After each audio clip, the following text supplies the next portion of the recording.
everyone to today's webinar, co-hosted by Illinois Extension and the Illinois Office of Broadband. We're hosting Matt Schmidt and colleagues who will be speaking about the Illinois Connected Communities Grant Round 1 recipients and the progress around broadband development in their respective communities. This session will cover the notice of funding opportunity as well for Round 2. For sound quality, microphones are going to be muted, but you're encouraged to utilize the chat space to ask questions at any time during the presentation.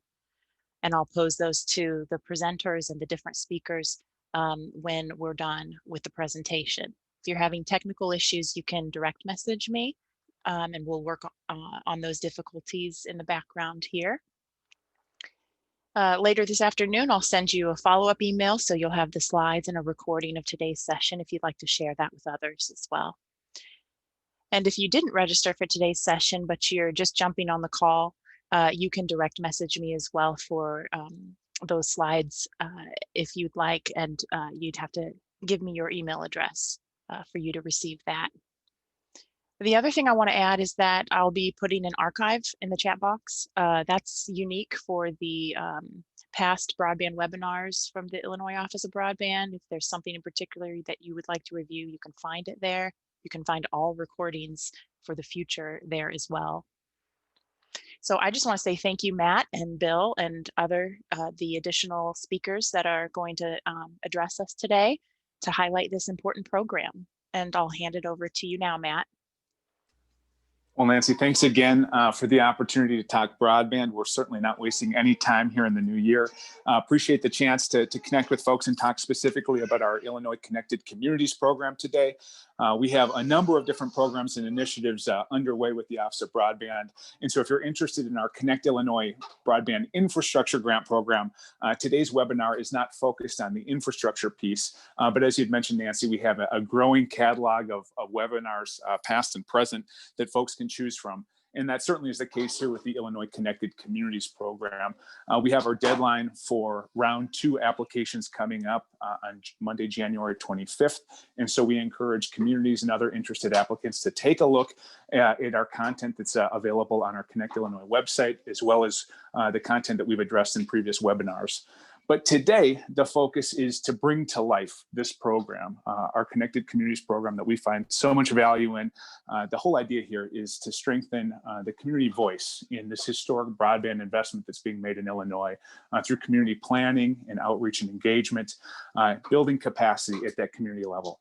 And so we wanted to take a moment here as that January 25th deadline approaches for the Round 2 application window to look back at where we are with Round 1 of the Illinois Connected Communities program. And with that said, I'd like to introduce Bill Coleman, an expert consultant to the Benton Institute for Broadband and Society, based here in Evanston. Benton Institute and the Illinois Office of Broadband, of course, are teaming up with local philanthropy to make the Illinois Connected Communities program a reality. So without further ado, Bill Coleman.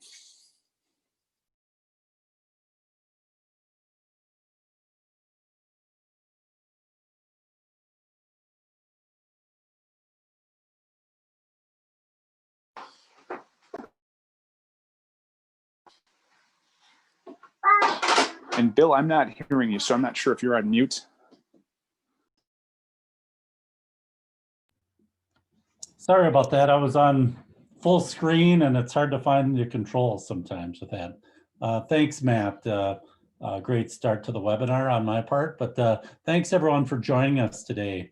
I'm excited to be here and think about a second round of Illinois Connected Communities program. So thanks again for joining. If you have questions right now, put them in the chat box and we'll get those answered. So thank you for that. The agenda today is I'm going to give a program overview. And if you attended the previous webinar on the program, that really focused on the application to apply to be an Illinois Connected Community. We're going to talk today a little bit more about how the program actually works and the commitment required by the community. It's kind of a misnomer as a grant program. It's really a community broadband initiative program that really supports local activity as you move forward. The grant dollars are nice, but are really a small part of the program. And then you'll also hear from several existing Illinois connected communities. We've got a dozen communities now in process, about halfway through the program. And so they can share what they're learning, what their experiences is and how you can be better prepared to be successful in the program. And then we'll open it up for some other conversation. And so as you prepare your application, it's really important to think about what do you really hope to accomplish through the program. You know, we have a program that has three legs on the stool. Broadband access, which is about the infrastructure, broadband adoption, which is more focused on digital equity and digital inclusion and getting people online, really measured by the number of people subscribing to the internet in your community. And then third is what we say in shorthand is use, but it's really about the sophistication of use. How can you help your local business community or healthcare providers, community organizations, local businesses step up their use of technology to take full advantage of the network? And you really want to talk about getting the fullest possible value from the network. And the way to think about this is, you know, you think about your exercise equipment, you know, your broadband infrastructure is similar to an exercise bicycle. You know, the use side is getting on that bicycle and riding, in two very different forms of commitment. And so the program overview, it's really important to have a strong steering team for this program. And that we'd like to see a cross-sector team representing a diverse slice of your community. It should be representative of your community. And most important, passionate and committed to doing this kind of work. If you're a person sitting in the office and preparing this application and you kind of get some half-hearted commitments from people to participate, you know, I'd be nervous. So I think it's really important to make sure that your team is ready to work, because this is, you know, we have monthly meetings that I'll talk about soon, but unless you do work in between the meetings, then you're just rehashing the same information meeting after meeting, and that's not a good use of anyone's time. So having people who are really committed to the cause, whether that's trying to get better infrastructure or the more social equity side of digital inclusion, or the economic development side of use, I encourage you to get that team in place and let them know that they're going to be in for 9 months of work to help move the community forward on one, two, or all three of those parts of this equation.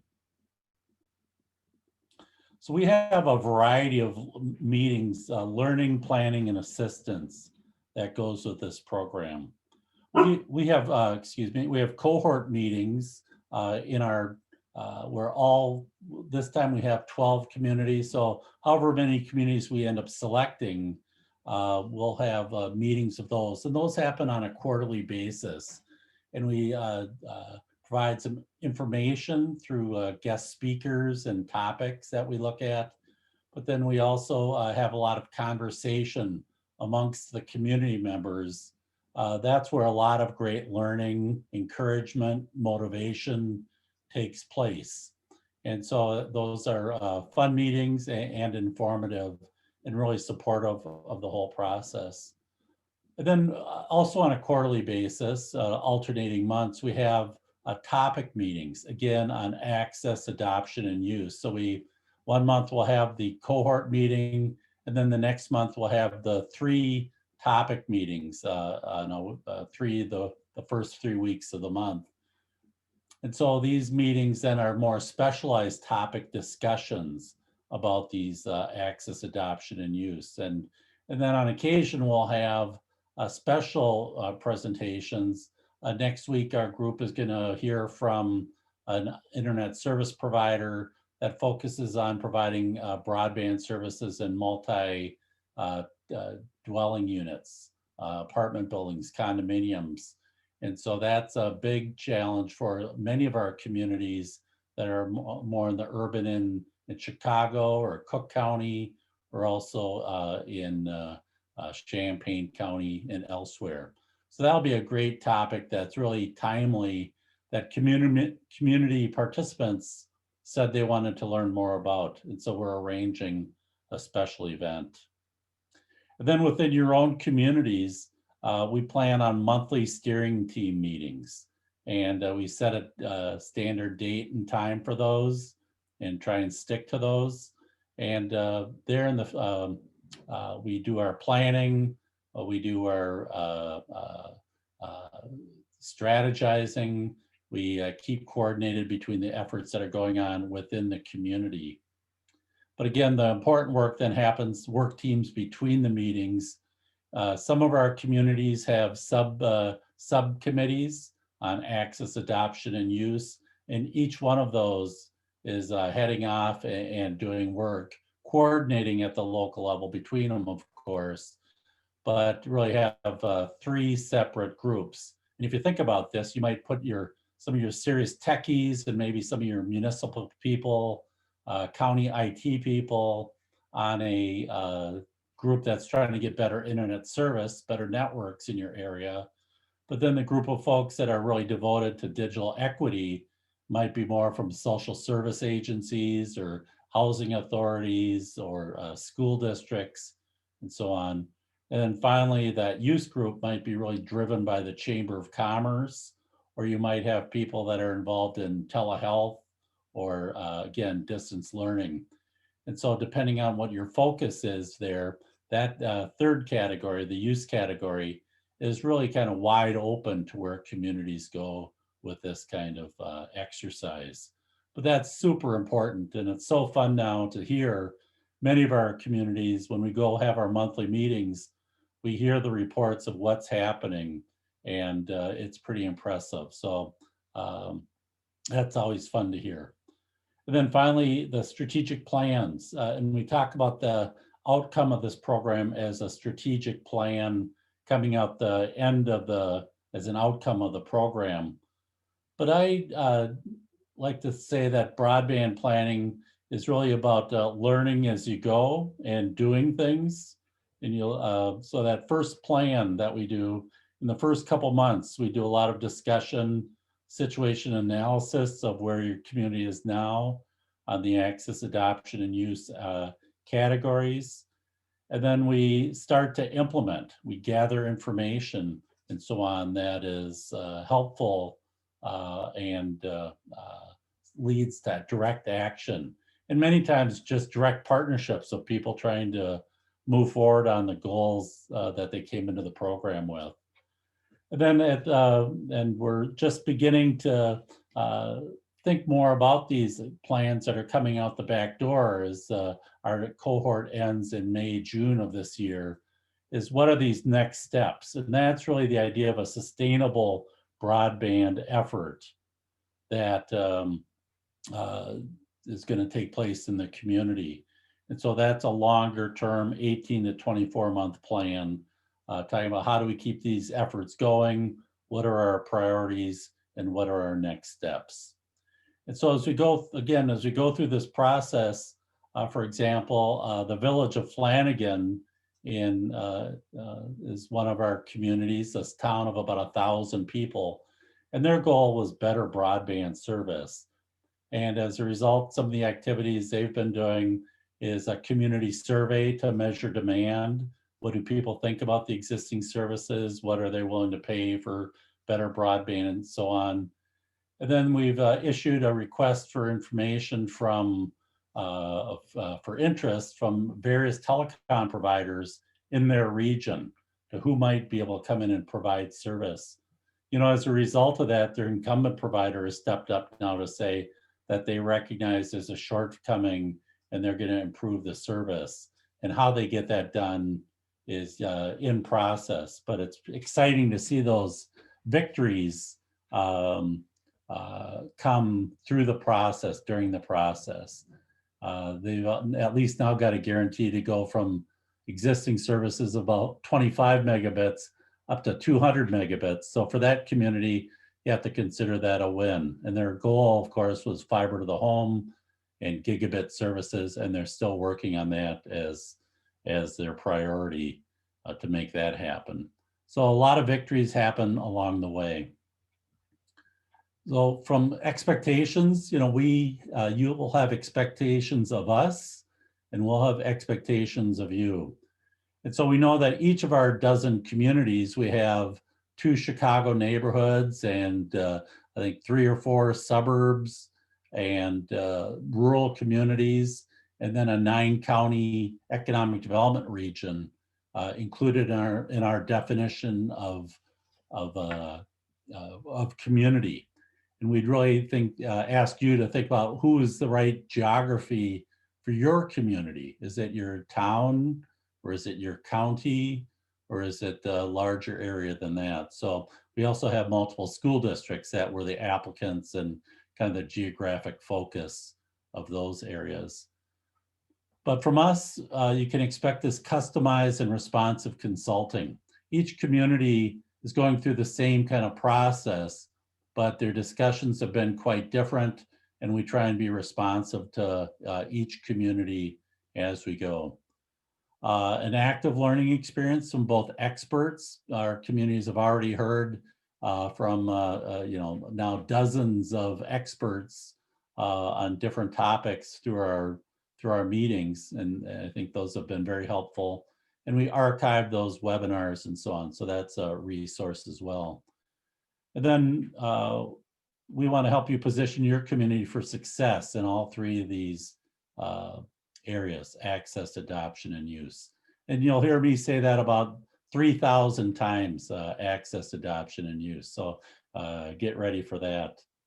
And for you, we expect that you'll complete the strategic planning process, recruit and maintain. Recruiting is easy, maintaining an exclusive steering team is more difficult. We hope that we do that. And you know, there's nothing like success to keep people around the table. So that's why we focus on this active planning and engagement process.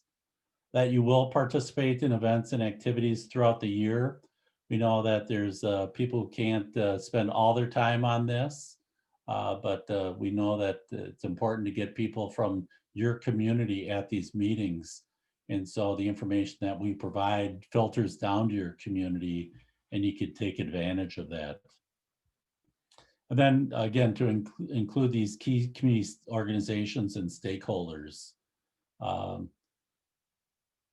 Again, and either on the steering team or just keep them informed throughout the year. And finally, an easy post-project survey at the end.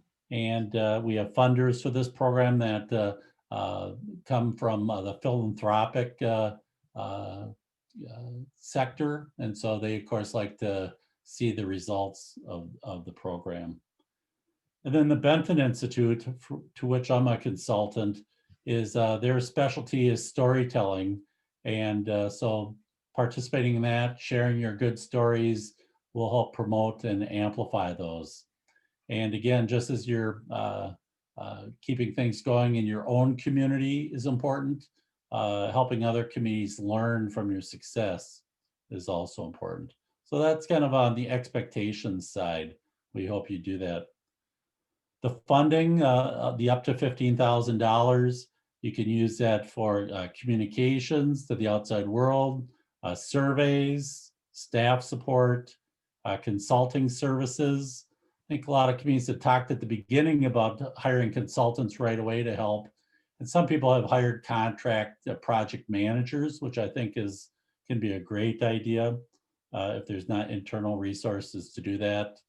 And then even to fund pilot projects to help get things going, put in a Wi-Fi hotspot someplace or whatever that project might be. It might be some technology training for older adults, for example. So you can use those dollars in a very flexible way.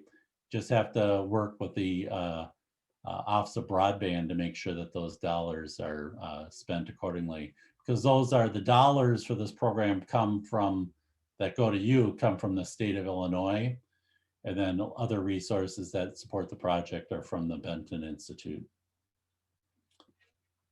And so I'm going to call now, and I'm going to stop sharing my screen. And we've got some communities from the program that are on the line, and I haven't had a chance to check in with them yet. Stephanie Burnett, are you on board? Yes, I'm here. Stephanie is with the Housing Authority of Champaign County. Stephanie, what's been your experience to date?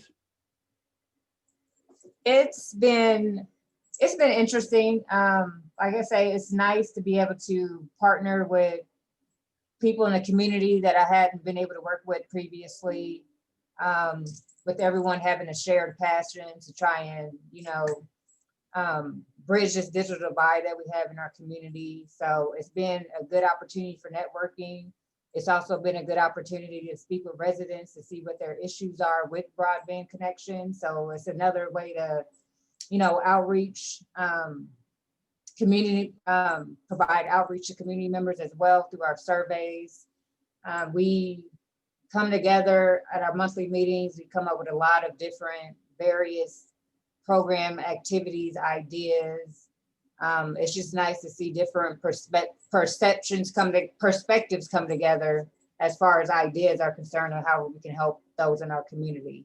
And I think our group has done an excellent job of trying to figure out what our needs are and how we can assist in providing resources to people in our community to help the various problems that we have here in Champaign County. So it's been enjoyable. I've actually enjoyed it. It does take time. So it is a time commitment, something that you have to consider, and just to make sure you have a good, strong team that's on board and that are willing to help with the various aspects of the grant.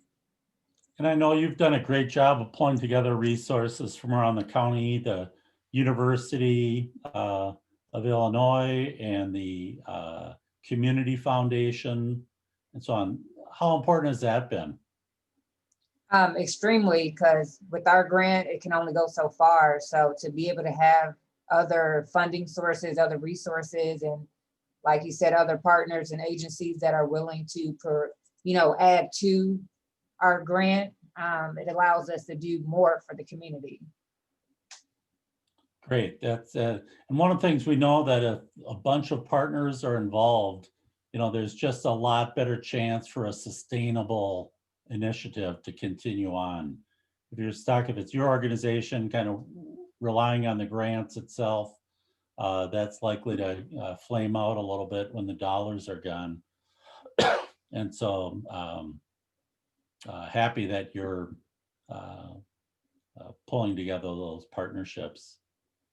Ann Campbell is here from Palatine, and Ann is with the Palatine Coalition and is really doing a great job of managing this project, really on behalf of the school district, who is the applicant. Ann, tell us about Palatine's efforts. Our efforts, we brought together a steering team.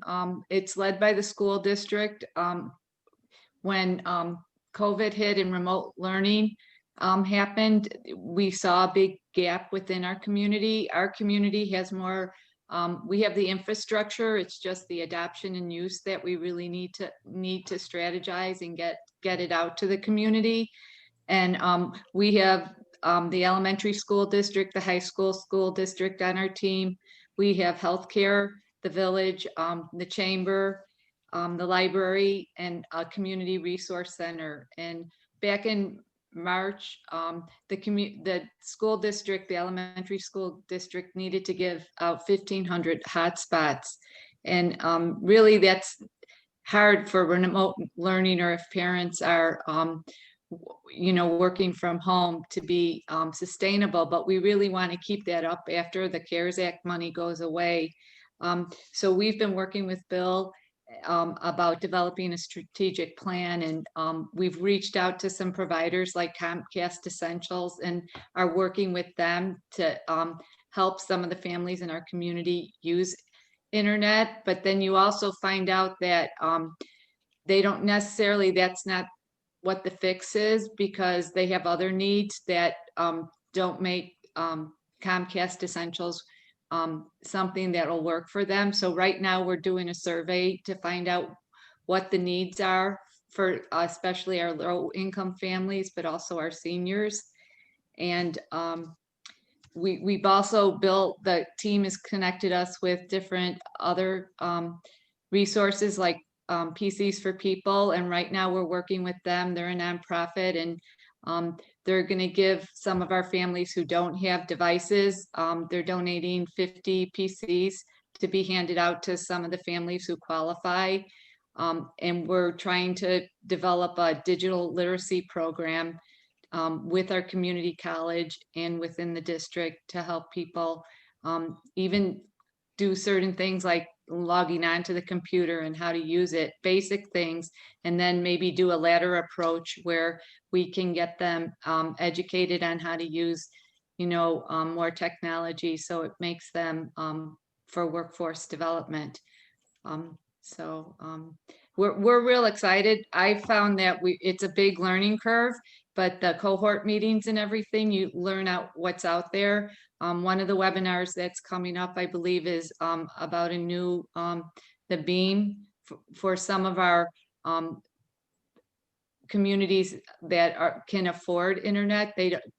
Pricing isn't, affordability isn't an issue. So this will be a different way to bring maybe higher quality internet to the to an apartment complex without the bigger costs. So that's coming up. So it is a time commitment, but I know a lot of our members, even telehealth, it's given us vision to think big and what the possibilities are. So our village is even working for the Connect Illinois, that I believe they're gonna apply for the grant to continue building infrastructure in our community too. Great. Thanks, Ann. You've got a great effort going with your various components that we had been focusing on adoption and use, but now even the idea that, oh, let's, when the village sees it's a priority, when leadership sees a train that's moving forward, everyone likes to get down and support that. So you're doing a great job. Thank you for that. In our remote learning and things, it's preventing us a little bit from doing some of the teaching people, but once we can go out in the community again, we're planning now. So that's it's helping us do too. Yeah, it's been, for everyone, the last 9 months or now 10 months have been such a challenge. Our plan was to have me on board traveling from community to community, but we've managed to do this, I think, pretty well over Zoom. But I sure look forward to joining folks in their communities, hopefully soon. Linda Young, are you out there? Yes, I am. Hi, Linda. Tell us about your neighborhood, South Shore. Hey, Bill. Hi, everyone. Our neighborhood is a community on the south side of the city of Chicago, but our organization differs from all the, I think, folks that may be on the call today, other than McKinney Park. We are a small community-based nonprofit. And so I think one of our challenges has been, again, we don't have a devoted staff. We are looking for folks from the community. And of course, you get folks at whatever level you get them at. So our learnings have been, our community has many challenges, but there's a diversity across the challenges. So if we were all low income, that might be one easy fix, but we're not. If we were all single family home dwellers, might be easy, but we're not. So just learning about those type of things about our community has been exciting for me. we had to utilize many methods of outreach and engagement because, again, you have to meet people where they're at, and our community seems to be all over the place in terms of their adoption, their use, even their access to the internet. And then we even have some folks who just aren't even interested in the internet. The other challenges that we faced were managing, I think I mentioned the time commitment from our entirely volunteer team. We use the method of project managers. Those were the most committed folks. We then also had steering committee members, but again, they seem to, I would say, disappear when it came time to do actual work, unless one of our project managers actually, like went to them and said, okay, we're doing this. And then we would get the participation, but there was no, I felt, drive or passion coming from that steering committee aspect. It was all from our project team members. And then another challenge that we faced is working through the bureaucracy of the city of Chicago. Simple questions like, what infrastructure currently exists and what are the short-term plans for this area of the city? I think within the last month was our first connection of actually finding some of those city of Chicago folks, and feeling optimistic now that we can make some strides because, again, we're almost towards the finish line. And then we find challenging also the funding. So we, again, don't have a connection where we have other philanthropics or businesses or anyone in our community who has donated to the project. So we were relying entirely on the grant, and that is not good. The throughput in terms of the funds being received been extremely slow.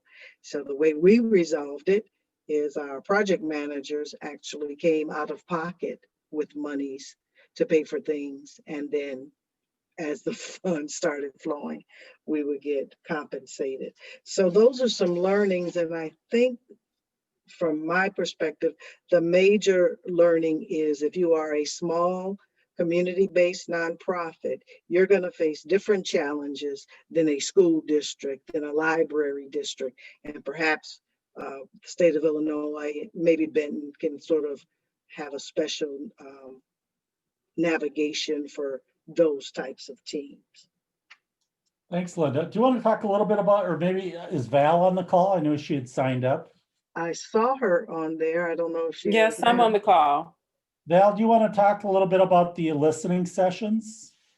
Yeah, I'll talk about the listening sessions. So we are gearing up for listening sessions in our community, which is a part of the community engagement phase, where we are discussing what broadband is in the most layman terms, the statistics, and just basically getting their feedback on what their experiences are, all while we're documenting this for some sort of possible storytelling documentary about what broadband looks like on the south side of Chicago, primarily South Shore.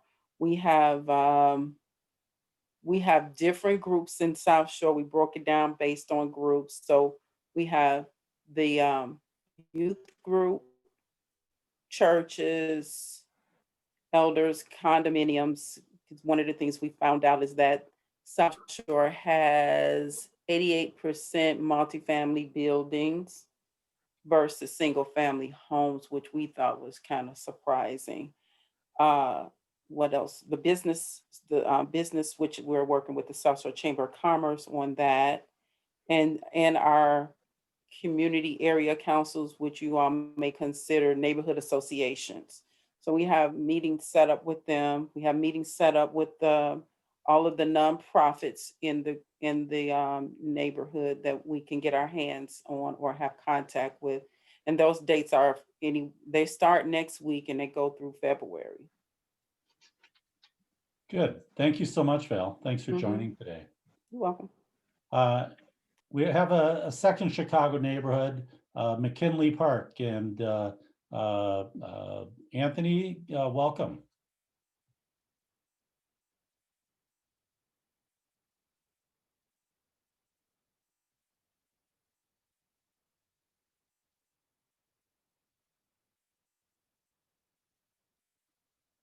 I see you're still muted there. Yeah, There I we go. got a little host note when I tried to unmute myself.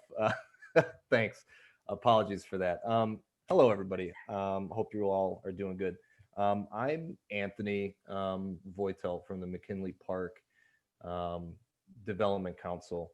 And we are also right now kind of in the learning phase of understanding where our community is in terms of access and use of internet. So right now what we're doing as a deliverable for the end of this month is putting together a neighborhood survey, which we intend to start rolling out very soon to get that vital information. And similar to South Shore, we're a community that is likely going to be very diverse in terms of who even has access to internet to begin with. So to kind of get that information out of folks, we're looking to do kind of a distribution campaign that will be offline as well as online.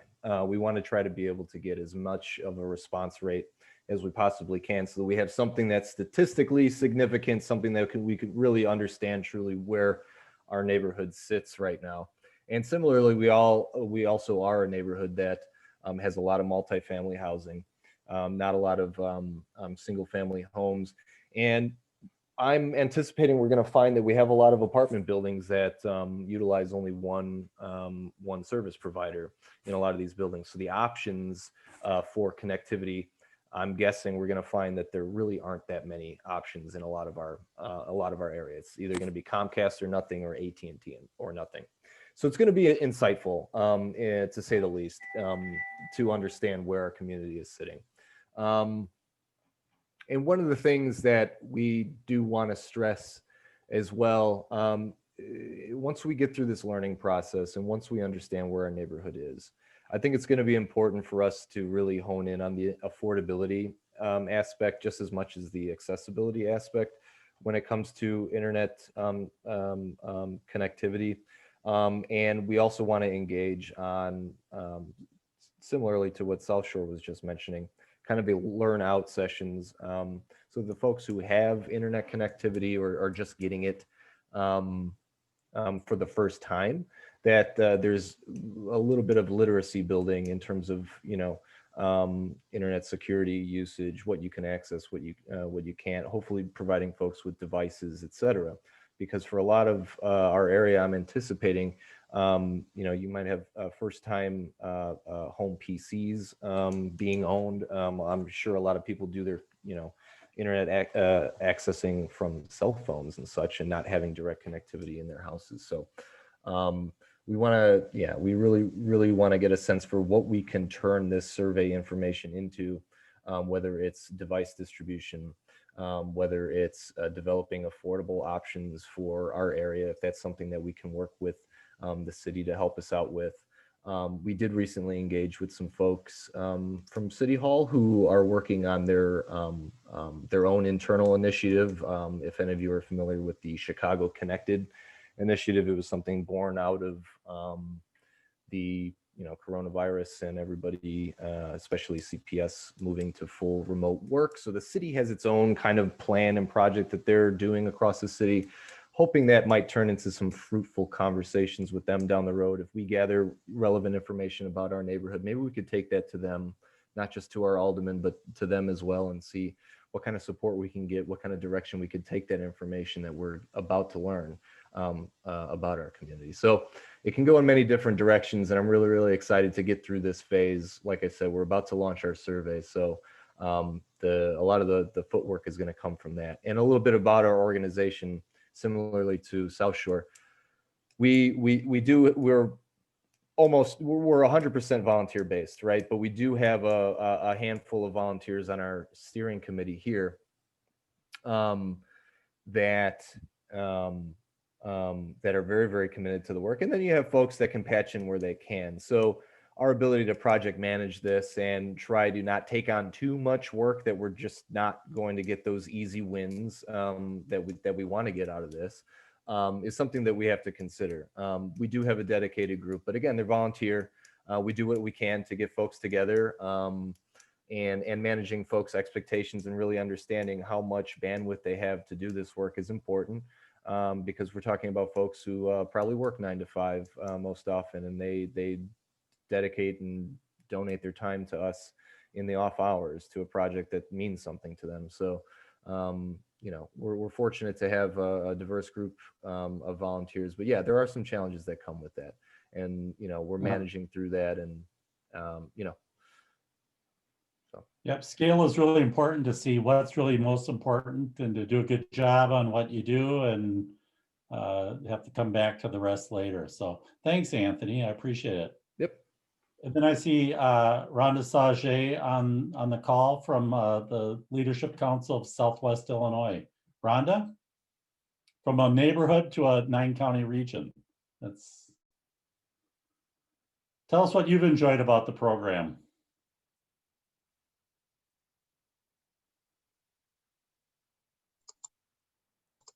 Can you hear me? Yes. Okay, good. Sorry, couldn't get that off. Oh my goodness, what have I enjoyed about this program? Well, it has been amazing for our region. First of all, we have brought together a huge group of people that was really directed by our education committee. So Leadership Council represents a 9-county area, and we have a huge education committee with lots of colleges, universities, and lots of people through K through 12. And when the pandemic hit, this was a huge issue for everybody in our region. And so just some of the things that have happened, first of all, we've had some significant building awareness in our region of the issues and how important broadband and internet connectivity is. And so we started off with creating our broadband steering committee. Then we divided that committee up into access, adoption, and use. And so there's a lot of very spirited people on each one of those committees that you can hear from in just a minute because they're also on the call.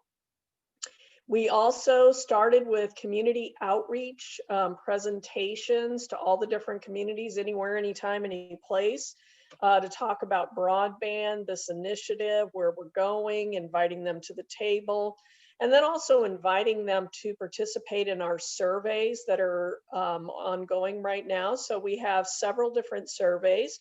One is an individual survey for members of our resident communities in the 9 counties. That is also in English and in Spanish language because we have a very large Spanish language community here. Those surveys are out. And then we have another survey that goes out to the business and organizational community to talk about the business and organizational use of broadband and internet and what the needs are there. So those are out at the current time, and we're watching the information come back. In addition to that, the surveys included the state of Illinois broadband speed test, and we encourage people who are taking the survey to do the test too. So we're looking at results as those people have completed that speed test. So that's kind of a big initiative we have underway right now, in addition to the community outreach and presentations. Another item that we just completed on January 12th was a broadband summit that was geared to local officials and educational leaders. And Bill was just amazing in helping us pull all that together. I believe we had 6 legislators, state legislators, on that call, along with mayors and a lot of community folks, superintendents, just a lot of educators that were on that phone call, and that was extremely helpful. So I can't thank Bill enough for helping us to pull the first broadband summit. We have another broadband summit on January 27th that's geared to internet providers, local electrical co-ops, and electrical companies. And so we are gearing up for that next broadband summit to bring all those people together and try to figure out how to solve the issues that we have here in southwestern Illinois, which happens to consist of the second largest population center in the state of Illinois with 700,000 people. So we have urban, suburban, and rural areas. We Rhonda, are, Rhonda? okay. Somebody asked what Go are the ahead. 9 counties? Can you list those off? This Amanda, is a do you have test. that in front of you? Do you have that in front of you?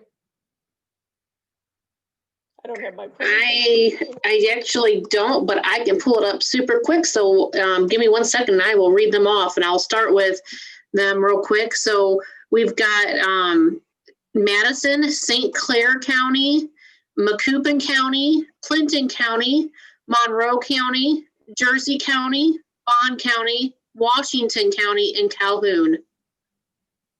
And we do have some participation also from Randolph County, because we have a lot of companies in that area too that are members of the group. So it's a pretty big, wide area. Is that helpful, Rhonda, there's a Bill? question about the summit. How did you market that? Amanda, Amanda was kind of the key to marketing it, so I'll let her answer that question. Sure. So our first summit was to our local elected officials and education folks. Within our leadership council, we have one of our committees is actually education. We also are partnered with our local mayors groups and elected officials in other ways. So our organization already had all those connections, which was a very great benefit to us. So we were able to actually send direct emails out and then do follow-up phone calls to see. We had I think a great number on the call. Our region, we had about 40 plus people on that call, and it went very well. So the other way we're doing it, the next one is providers. We don't have as maybe connections that we had as the first one. So what we're doing is we have email addresses for some of our providers. We've done a lot of research to gather that information. And so we'll be emailing them, and then the following week, we're actually giving them a phone call. And what we have found out is they have their arms wide open to us saying, tell me more, we want to learn more. So we are expecting a good turnout on that one also. These are very, specific who we want to be on the call. So we're not sending these out through like a social media or through the chambers and saying, please invite. We're really working through our channels to make sure the right people are there at the right time and place so we can work together. And just as an example, from that first summit, we had a lot of mayors on the phone who would always tell me, we have broadband in our community plan. And so they all went back and looked, a lot of them, and said, we don't really have a broadband plan. We just mentioned that broadband's important. And now a lot of those communities are really digging in to put together a very detailed plan for their communities that they haven't ever had. So that's a big deal for so many of our communities. Good. And the summit included a broadband provider. It included a telecom consultant that works with a lot of different providers in the area. It included members of your steering team that talked about why broadband was so important to healthcare and to the military and to education and business. And then we had some small group discussion within that where people could get acquainted. So it was a great hour-and-a-half long event that moved along and kept people's interest and hopefully looking for more. Bill, it was really hard to believe that was an hour and a half because it went by so quick and people were really engaged. I think we could have easily done 2 hours on that. That was easy. The Anthony asked about setting up a co-op based on companies, co-op-based companies in Illinois, and I'm not sure about the rules on that. Traditionally, there's been many telephone cooperatives that were set in place back 50 to 80 years ago to provide service where there was no telephone service. And so cooperatives have been supported by the federal government through the rural utility service and so on. There's a cooperative in Minnesota called the RS Fiber Cooperative that is rural, but serves I think 15 different communities in a rural region. So co-ops can be a great way to go It's a big intensive effort to make that, get that started, but is certainly provides long-term benefits to the members. And that's the real difference. Cooperatives are in place to serve their members, where for-profit companies are in place to serve their owners. So that's a very different perspective, especially for a long-term asset. Rhonda, people are very interested in your, we did not record the summit though, did we? We did not. Okay. Now, the next one we will. I think Mhm. next one we definitely want to. I think when we got started, the intent was to record it, and for some reason, I'm not sure. I don't think we recorded it. Did we record it, Amanda? I don't think so.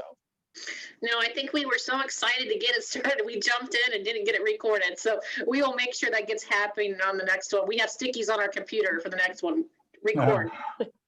You know, the question of staffing is really important to this initiative. To have a staff person that can provide some time, you know, I would say quarter time at a minimum, staff person is really helpful. I think. Ann, is that how much? I know you do other things too for Palatine. What percentage of your time now do you think has been with the broadband stuff? So it's supposed to be 2 hours a week, but that's not how it's That's working. what they say for Cub Scout leaders. Yeah, so but I'm just managing it. It's a priority for even for the whole coalition. It seems like you told us at the beginning, think small and you'll get enthusiasm. And we have had some minor successes.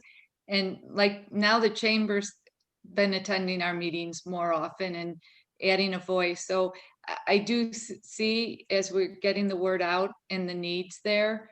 I know someone mentioned in one of the questions, how do you get people to want to learn more for literacy, to learn more than just use your computer to look on the internet?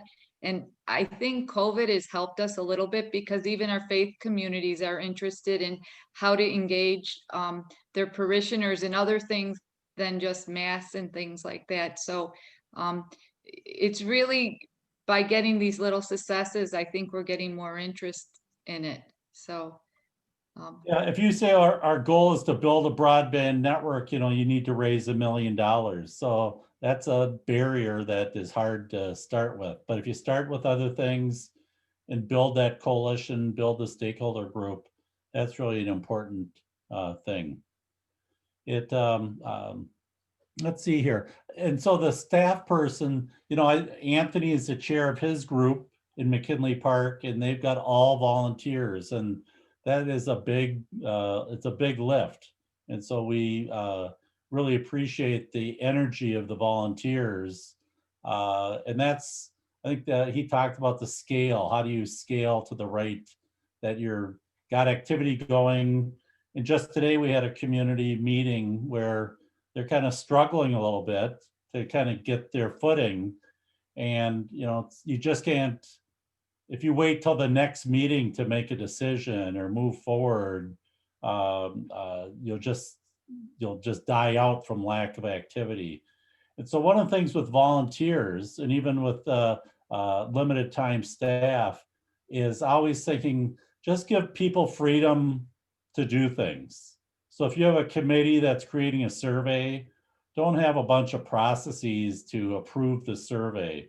If the survey isn't perfect, that's okay. At least it's out and getting this, getting the information, and some of it you may have to discount a little bit, but it's activity, I think, that really drives additional activity. And then you get the survey back and you can start to act on it. If it takes you 3 months to do a survey and you say, we're going to wait for the results, you know, your next meeting, you're not going to have people show up at the next meeting because it's boring. And so activity drives enthusiasm. And so that's a big part of this. So as you, for the communities that are thinking about applying, I guess I'd really encourage you to get people with an action orientation and ready to do some part. You know, if you have a steering team when the chair says, well, who's willing to help on this? And it's silence, then you have the wrong team. And it's even better to have a smaller team if you have an action orientation, because action attracts, is magnetic. So that's my advice on that. That's so important. And one of the things that we really specialize in is helping to make connections. And so if we help you get connected to broadband providers or people in a city or county government or state government, that's a big thing that our Benton and Illinois Office of Broadband can really help you with. And we've seen the people on our team have seen a lot of community broadband efforts, and so have a lot of connections to be able to say, an experience to say, here's how you get over that hump and move forward. So as I've told all the communities, we'll run as fast as you want to run. If you got a team like Rhonda, she's got staff, they're a well-established organization with established committees. We'll run and keep up with you as much as you want to try and accomplish. At the same time, we realize that people are building these grassroots efforts. That takes some time, and it takes some months to kind of figure out what it is that you really want to accomplish and who's going to do it and how do decisions get made and how do you find a little bit of resource to make things happen. And we'll work with you through that as well. We just want to see your community progress on these access, adoption, and use. So we encourage you to apply, and even if you were, I don't know how many applications we'll get this time. If you don't get selected, just start. There's a lot of resource available on the Illinois broadband website, and there's all kinds of webinars now on this website from University of Illinois that we've done, all great information. And so, and I know the Office of Broadband is always willing to answer phone calls and respond to community needs. They recognize the importance of communities in spurring broadband deployment and getting the economic development benefits. You can see the website in the chat where all the different webinars are hosted. So, and then could you also, Nancy, post the link to the application for the grant program? And maybe that's already there. We're running up against the time here. I want to thank the Office of Broadband and the Illinois Extension for arranging this program. Thank you to everyone who's on the call. There looks like a great number of folks that are interested, and look forward to looking at your applications, which are coming up soon. Remember, your team is your most important part. The more you spending time to get people on board and committed, documenting the team you have in place, that's really critical to our review. Bill, the deadline is January 25th for the round 2 application. So I just wanted to add that. Perfect, thank you. And with that, we're right up against it. So I think if you have questions, we can stay on the webinar for a little while here. If people just want to chat and ask any questions. So we can stop the recording then, Nancy.